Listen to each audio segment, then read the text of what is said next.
Hello guys, আজকে আমি একটা নতুন ব্লগ ভিডিও নিয়ে এসেছি তোমাদের কাছে। সম্পূর্ণ আলাদা হবে ভিডিওটা। এটা হচ্ছে ঘরে বসে মেয়েরা কিভাবে কুটির শিল্প করতে পারে, কিভাবে ইনকাম করতে পারে, সেই সম্বন্ধেই আমি তোমাদেরকে একটু দেখাবো। তার জন্য দেখে নাও একটু। আর আশা করি ভিডিওটা তোমাদের কাছে খুব ভালো লাগবে। আর যদি ভালো লেগে থাকে তাহলে আমার চ্যানেলটাকে সাবস্ক্রাইব করে আমার পাশে থেকো। দেখো, আমি ভালো করে দেখাচ্ছি। এই দেখো কি সুন্দর পাতলা পাতলা করে, একদম পাতলা, দেখতে পাচ্ছ? আমি হয়তো বোঝাতে পারছি না। খুব পাতলা পাতলা করে এই যে এগুলো রাখা আছে, এগুলো হচ্ছে বাঁশের বেতি। এটা দেখে নিশ্চয়ই তোমরা আন্দাজ করতে পেরেছো এটা কি হতে পারে। দেখতে পাচ্ছ এখানে এই যে রেখে দিয়েছে, অনেকগুলো বেতি তুলে রাখা আছে। এবারে এটা কিভাবে তৈরি হয় সেটা আমি তোমাদেরকে দেখাবো, ঠিক আছে? দেখো অনেকগুলো করা আছে, একদম পাতলা থেকে পাতলা বেতিগুলো, দেখতে পাচ্ছ? তো কিভাবে তৈরি করছে সেটা দেখাবো, চলো। এই দেখো, এটা হচ্ছে, সবাই চিনতে পারছো নিশ্চয়ই, এটা হচ্ছে ধাড়ি, বাঁশের ধাড়ি যে বলে। অনেকের খাটে পাতা হয়। আমি আজও আমার বিছানায় এখনো পাতা আছে এই ধাড়ি। দেখতে পাচ্ছ কিভাবে তৈরি করে সেটা আমি এখন দেখাবো তোমাদেরকে। এই দেখো ধাড়ি বানানো হচ্ছে, কিভাবে বানাচ্ছে দেখো। পাতলা পাতলা বেতিগুলো তুলে নেওয়া হয়েছে আগে, এখন ধাড়িটা তৈরি হচ্ছে। দেখো কি সুন্দরভাবে তৈরি করছে।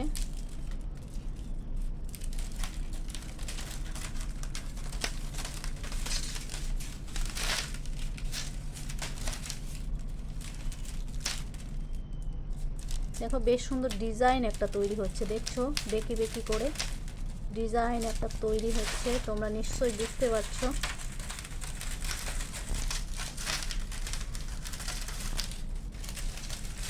আচ্ছা, তুমি যে ধাড়িগুলো বানাচ্ছো, একটা বাঁশ কিনতে কত টাকা লাগে?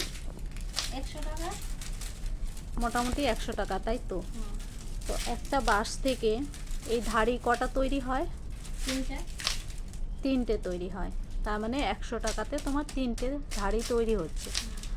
তো দিনে কটা করো? দুটো একটা।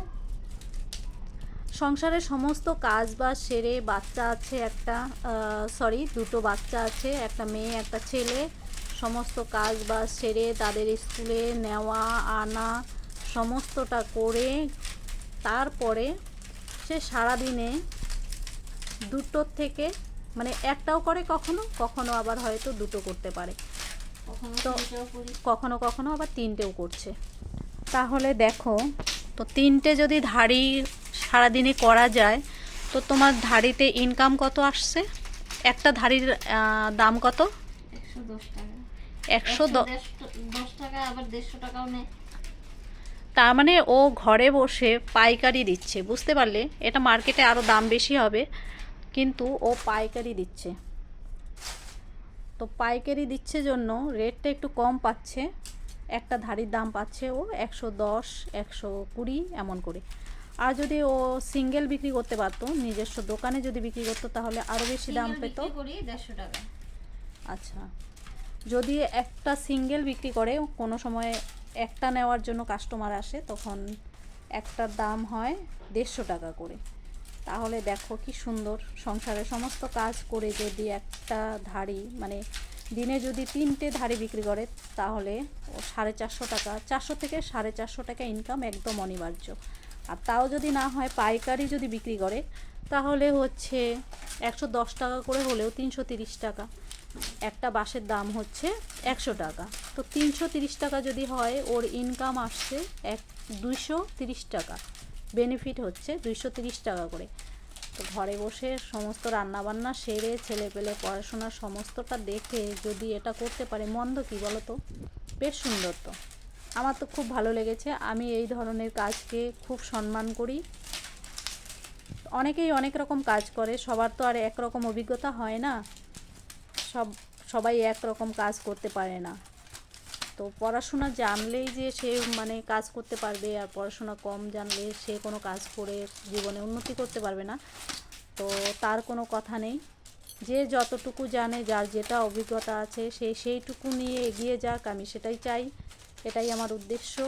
আর ধাইরে তৈরি হয়েছে কতগুলো, সেগুলোও আমি তোমাদেরকে দেখাবো। করছো কেন?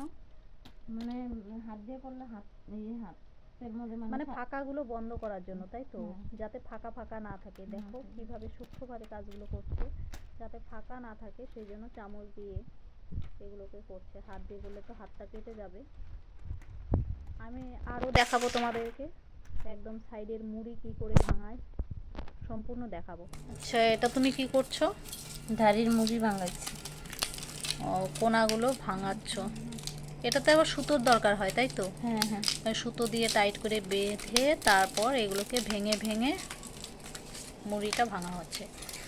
তো ভাঙানোর পর দেখো কোনাগুলো কি সুন্দর হয়েছে, একটা ডিজাইন তৈরি হয়েছে বর্ডারের মতন। এই দিকটাতে দেখো। এবার দেখি কে তৈরি করছে, তার মুখটা দেখাও। উঠাও উঠাও, মুখটা উঠাও, একটু উঠাও। মুখের অবস্থা নাই। তোমাদেরকে দেখাবে না, দেখো। যাই হোক, হাতের কাজগুলো খুব সুন্দর। আরও কাজ দেখাবো ওর, দাঁড়াও একটু দেখাচ্ছি। এই দেখো, এটা হচ্ছে আমাদের ঘরের সিলিং। এই সিলিংটা ওর সমস্ত নিজের হাতের কাজ, সমস্ত ও নিজে বুনেছিল, তারপর সিলিংটা বানানো হয়েছে। দেখো কি সুন্দর ডিজাইন হয়েছে। ওই জায়গাটা দিয়ে জল পড়ে না, কালো হয়ে গেছে।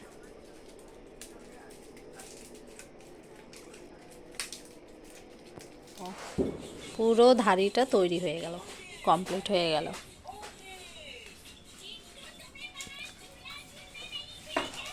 মোটামুটি কত টাইম লাগলো এটা? কয় ঘন্টা লাগলো? কয়টায় বসছিলা?